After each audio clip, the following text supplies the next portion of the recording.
নমস্কার দর্শক, সংবাদ আবির্ভাবের গুরুত্বপূর্ণ সংবাদে আপনাদের সকলকে স্বাগত।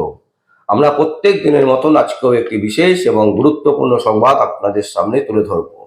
দর্শক, বিজেপি ইতিমধ্যে 142টি আসনে তারা প্রার্থী ঘোষণা করে দিয়েছেন এবং এই 142টা প্রার্থীর মধ্যে যে কটা প্রার্থী খুব গুরুত্বপূর্ণ সেই নামগুলো আমরা বলছি এবং তারা কি রেজাল্ট করতে পারে সেইটা নিয়ে আমরা ছোট্ট একটি তথ্য আপনাদের সামনে তুলে ধরছি। নন্দীগ্রাম ও ভবানীপুর শুভেন্দু অধিকারী দাঁড়াচ্ছেন, খড়গপুর সদর দিলীপ ঘোষ দাঁড়াচ্ছেন, ভাটপাড়াতে হচ্ছে পবন কুমার, বরানগরে হচ্ছে সজল ঘোষ, রাসবিহারী হচ্ছে স্বপন দাশগুপ্ত, শিবপুর হচ্ছে রুদ্রনীল, ময়না হচ্ছে অশোক দিন্দা এবং পাণ্ডবেশ্বর হচ্ছে জিতেন্দ্র তিওয়ারি। এছাড়াও হচ্ছে তারকেশ্বরে কিন্তু একেবারে আপনারা সকলেই জানেন যে যিনি এই মুহূর্তে খুব গুরুত্বপূর্ণ ক্যান্ডিডেট তিনি হচ্ছেন সন্তু পান।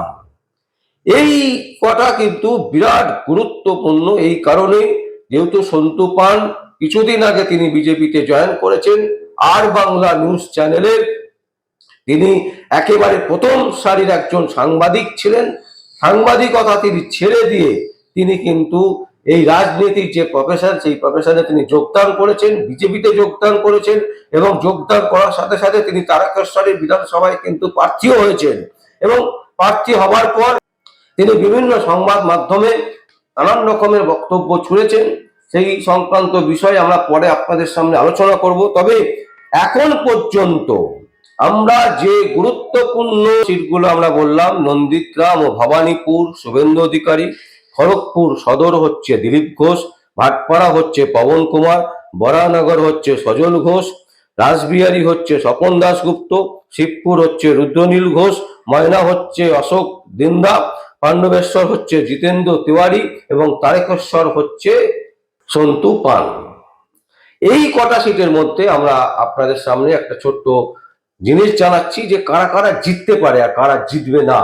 একদম স্পষ্ট যে এরা জিতবে না। আপনারা মিলিয়ে নেবেন ভোটের পর কি হচ্ছে এবং আপনাদের মতামত অবশ্যই আমাদের প্রয়োজন এবং সেই কারণেই আমরা চেষ্টা করি সবসময় আপনাদেরকে একেবারে সঠিক তথ্য বা সঠিক সংবাদটা তুলে ধরা। অনেক সময় আমরা হয়তো তথ্য দেখাতে পারি না, সূত্র যেটা দাবি করে সেই দাবির বিষয়গুলো আপনাদের সামনে তুলে ধরা কখনোই সম্ভব নয়, কিন্তু আমরা যেটা বলছি সেটা যখন রেজাল্ট বেরোবে একবার মিলিয়ে নেবেন।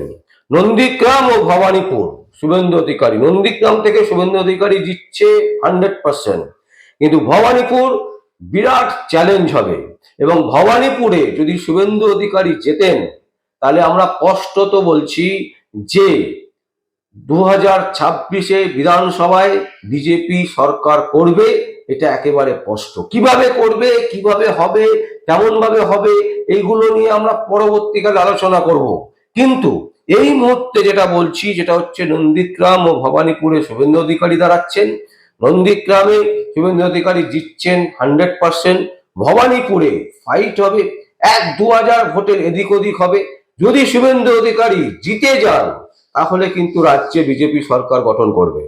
খড়গপুর সদর দিলীপ ঘোষ জিতছে, খড়গপুর সদর থেকে দিলীপ ঘোষ জিতবেন। ভাটপাড়া পবন কুমার ফাইটিং হবে, লড়াই, বিরাট লড়াই হবে। এই পবন কুমার না জেতার চান্সও কিন্তু আছে। আমরা আপনাদের সামনে পরিষ্কার বলছি পবন কুমার কিন্তু নাও জিততে পারেন।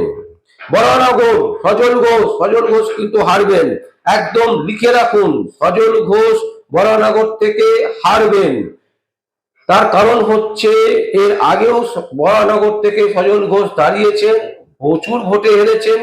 সেখানে সজল ঘোষের কোনো রাজনীতি সেভাবে তিনি করেনি না, তিনি তার এলাকা ছেড়ে কোথাও যান না, তার এলাকাতেই তিনি সারাদিন ঘুরে বেড়ান, তার এলাকাতেই নিয়েই তিনি থাকেন। বরানগরে যখন তিনি হারলেন তারপর থেকে উচিত ছিল সেই বরানগরেই পড়ে থাকা। যদি তার মনে হতো আবার তাকে সেখান থেকে বিধানসভায় লড়তে হবে তাহলে তার উচিত ছিল সেখানেই লড়াই করার, সেখানে একেবারে মাটি গেড়ে বসে যাওয়ার। সেটা কিন্তু তিনি করেননি। তিনি কিন্তু তার এলাকাতেই শের এবং বিভিন্ন সংবাদ মাধ্যম যখন তার সংবাদ নিতে যান তাদের সাথেও কিন্তু যে খুব সৎ ব্যবহার তা কিন্তু সজল ঘোষ রাখেন না, এবং সজল ঘোষ বরানগর থেকে হারছে, এটা একেবারে স্পষ্ট, আপনারা লিখে রাখুন। শিবপুর রুদ্রনীল ঘোষ হারবে, শিবপুর থেকে রুদ্রনীল ঘোষ তিনি কিন্তু হারবেন। ময়না অশোক দিন্দা জিতবেন। পাণ্ডবেশ্বর জিতেন্দ্র তিওয়ারি ফাইটিং হবে, তবে জেতার চান্সও কিন্তু আছে। দর্শক, আমরা আপনাদের সামনে তুলে ধরার চেষ্টা করছি যে এই যে গুরুত্বপূর্ণ কয়েকটা আসনের, যেটা আমরা এই যে 142টা আসনের মধ্যে যেগুলো গুরুত্বপূর্ণ, এবং সন্তু পান তারকেশ্বর থেকে তিনি জিতছেন।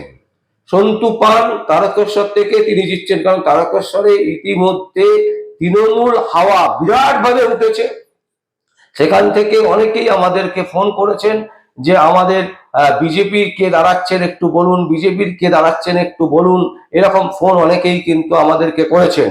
এবং সেই জায়গা থেকে যেহেতু সন্তু পান হচ্ছে সেখানকারই বাসিন্দা, মানে তারকেশ্বরের, ফলে সেই সিটটা কিন্তু সন্তু পান বের করে আনবেন। তাহলে আমাদের যে বক্তব্য, সেই বক্তব্য হচ্ছে 142টি আসনের মধ্যে যে কটি খুব গুরুত্বপূর্ণ আসন, যে আসনগুলো মধ্যে একটা ফাইট হওয়ার সম্ভাবনা, যেগুলোর দিকে সাধারণ মানুষ চেয়ে থাকবে, সেটা হচ্ছে নন্দীগ্রাম ও ভবানীপুর। শুভেন্দু অধিকারী, নন্দীগ্রামে শুভেন্দু অধিকারী জিতছে, ভবানীপুরে শুভেন্দু অধিকারী যদি ফাইটিং করে শেষ পর্যন্ত জেতেন, তাহলে সরকার গঠন করবে হচ্ছে বিজেপি।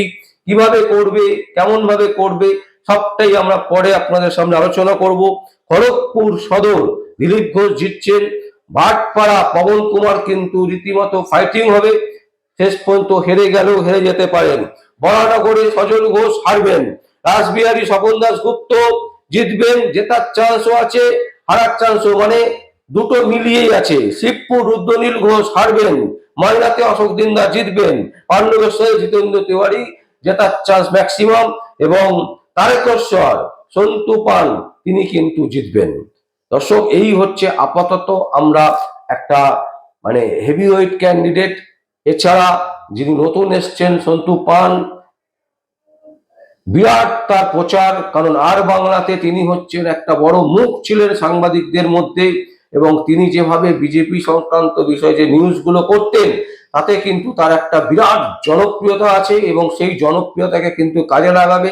আর দ্বিতীয় কথা হচ্ছে, তারকেশ্বরে রীতিমতো তৃণমূল হাওয়া বিশালভাবে তৈরি হয়েছে, এবং সেই হাওয়াতে তৃণমূল যেমন উড়ে যাবে, বিজেপির আসার চান্স সেখানে সম্ভাবনা ম্যাক্সিমাম। এবং যেহেতু সন্তু পান সেখানকার লোকাল ছেলে, ফলে তার জিতে আসার সম্ভাবনা কিন্তু প্রবল। এই মুহূর্তে আমরা এই কটি আসন নিয়ে আপনাদের সামনে আলোচনা করলাম।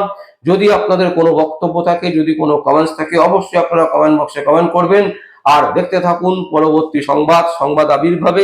আমার নাম বিশ্বজিৎ পাল, সংবাদ আবির্ভাবের জন্য।